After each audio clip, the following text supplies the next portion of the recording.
Hi, I'm Paul Pasolka, Ivy Masters Learning Center and ivymasters.com.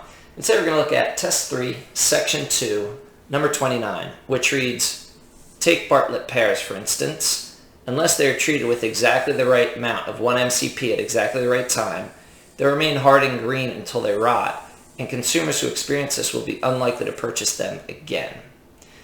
So, the problem with this question is this first part. This is the problem that students have with it. Whenever I ask a student, take Bartlett pears, for instance, could that be its own sentence? Is that an independent clause, in other words? Usually they'll say no. It actually could be its own sentence. Whenever you have a command, the subject is understood to be you. So for example, if I say, hand me that pencil, the subject of that sentence is actually understood to be you. It's whoever I'm talking to.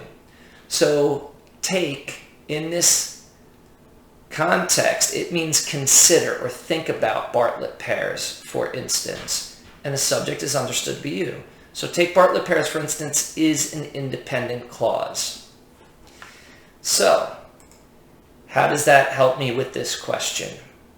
Well, that's an independent clause. And then when you read after it, unless they're treated with exactly the right amount of 1 MCP at exactly the right time, they remain hard and green until they rot, and consumers who experience this will be unlikely to purchase them again. That could be its own sentence as well. That is another independent clause. So, when you have a comma in the middle of a sentence, there cannot be an independent clause before and after, unless of course there's a conjunction. That's called a comma splice. It's a type of run-on sentence. And that's why A is wrong. And that's actually why C is wrong as well. And C would need the comma before, for instance, anyway. But that being said, we'll take a look at answer choice B. And for answer choice B, you'll notice there's a colon here. Now, most high schoolers, when I ask them how to use a colon, they won't know. But if they think they know, then what they'll say is, hey, a colon comes before a list. That's not a complete and accurate description of a colon's use. In order to get colon questions correct on SAT, you must know the following. Number one, there has to be an independent clause before the colon. And what comes after the colon has to be either another independent clause or something you would expect. Now, usually semicolons separate two independent clauses, but colons could do the same job. And that's exactly what we see here. We already read before the colon, saw that that's a complete thought. That's an independent clause, could be its own sentence. And after the colon is another independent clause. So, we've got the comma before, for instance. We do need to pause there. We have a semicolon. That's going to be our right answer. So why is it not D? D splits it into two separate sentences. We have the period in answer choice D. D is wrong because for instance is coupled with the wrong independent clause. So, take Bartlett pears, that could be its own sentence.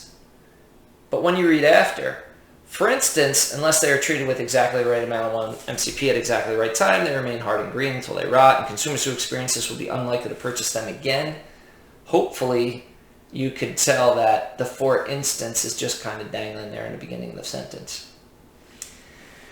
So, your answer here is B. D is eliminated. Thank you for joining us today. If you like this video, click like. You could share it with someone who has trouble with colon usage, or who has trouble identifying an independent clause, or has trouble with comma splices, run-on sentences. In the comments, you could leave any question that you'd like to see me answer from any official PSAT or SAT or ACT, and click subscribe so you don't miss anything. Have a great day.